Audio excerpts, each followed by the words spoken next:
Thanks for showing up, guys. Of course, in our COVID.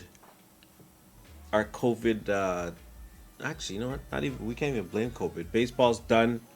Uh, we only got you really UFC and football today, so I think we're just gonna talk about both of those. Let's start doing that right after my intro.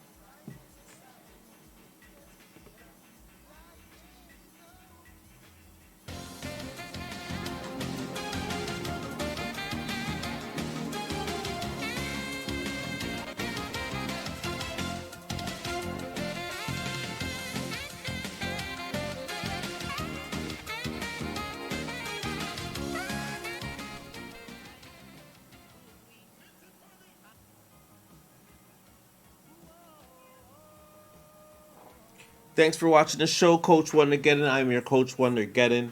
Lots to talk about. Let's try to do this. We're gonna talk about NFL. We're gonna talk about UFC. Let's start with NFL, shall we? Interesting week when you looked at all the games. You knew that it was going to be a high scoring week.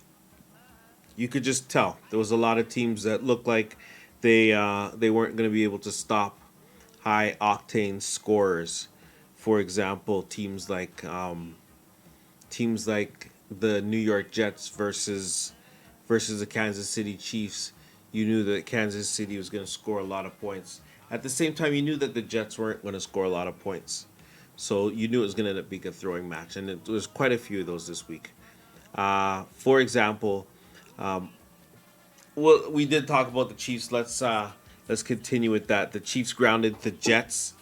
Uh, Let me rephrase that. The Jets remained grounded by the Kansas City Chiefs. Mahomes 416 yards today, 5 touchdowns. Okay, day. You know, threw for 5 touchdowns, 416 yards. That's an okay day. Second best team out there, Kansas City Chiefs, for sure. Number one team, obviously. I do this all the time. Act like you know. It's the Pittsburgh Steelers. Again, still undefeated, best team in the league. Swatted away the Baltimore Ravens 28-24. What can I say, Big Ben?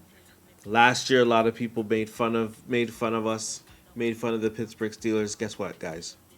We got our quarterback, our all-world quarterback back, and he's making a lot of players look really, really good. Undefeated Baltimore or Pittsburgh Steelers, not so undefeated Baltimore Ravens. Another high-scoring game where you knew that there was going to be a lot of scoring. A little bit surprised on the score. The Colts beat the Lions, trampled the Lions, if you will, 41-21. 7 home losses in a row for Detroit. That's crazy. Philip Rivers does not have a favorite receiver, it seems. He just passes to everybody that has a uniform on his team. 41-21. Imagine you're walking into somebody's home stadium and trouncing them 41-40 or 41-21. That's disturbing. I don't know. I thought Detroit Lions were a better team than this. I guess not. Kansas. No, we are talking about Kansas City. Cincinnati Bengals mauled the Tennessee Titans. The Vikings beat the Packers. A lot of crazy things happened. Baltimore, the Baltimore, Buffalo Bills trampled the Patriots. The Falcons beat the Panthers. Um, I mean, the Raiders won, Dolphins won, Seahawks. Seahawks had a pretty good game.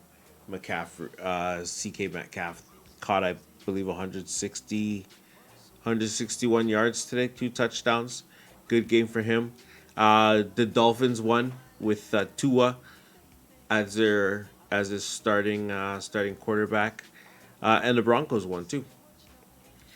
Let's talk about UFC now, shall we? Guys, I think we've seen the last. We might see the last of Anderson Silva. UFC Fight Night. Uriah Hall knocked out Anderson Silva. No disrespect to Uriah Hall, Jamaican middleweight. You know, he's a good fighter, and I don't want to I don't want to act like he's just a regular fighter, but we're talking about Anderson Silva. I don't want to see his legacy reduced to late career losses. I mean, that's the spider. I don't want to see this. I mean, this is the middleweight champion, 2,457 days as middleweight champion. We're talking about Muay Thai specialist, BJJ boxing. Uh, but he's 45 years old, and I don't want to see him get beat up by the likes of Uriah Hall. Again, Uriah Hall, you're a good fighter, but this is Anderson Silva. It's hard to watch. This guy beat Chael Sonnen. This guy beat Viltar Belfont, among others, Chris Lieben. But I want to see him pack it up. I think he's one of the greats. I probably have him at least in my top 10, if not maybe even close to top 5. I'm going to think about that and really look at who I rate and let you guys and talk about that one day. I don't want to see this happening anymore. Uriah Hall, I believe 17-9. Not that that's not a bad record. Obviously, the wins are wins, but I don't want to see Anderson Silva losing this. If he's not fighting for a title anymore, then I say you just take your ball and go home, Anderson. And I hope that you do. We're gonna talk. I'm gonna talk about that when it's official, because hopefully he does retire soon and he gets a proper send off instead of a bunch of losses at the end of his career. I mean, Greg Hardy won. That's pretty cool. Thug Nasty won. Thug Nasty, I believe, is 18-1. But damn, Anderson Silva lost to Uriah Hall. When we get the proper word that Anderson Silva is retiring, I hope that's official. Then I'll definitely do a proper send off for Anderson Silva by the end of the career. But right now, UFC Fight Night happened on Saturday, and Anderson Silva another loss, another late career loss, and that's gonna wrap up the show for today, guys. UFC, as I said, not a lot of sports going on these days. Not a lot of football being talked about. I don't have any baseball news. I believe we already said that the Dodgers won. The Dodgers won the World Series. There's not a lot going on in sports. A lot of offense was scored today, but other than that, it's just been a easy breezy day. I hope you guys like the show. Hope you guys like the show. Thanks for watching, guys. See you guys next week.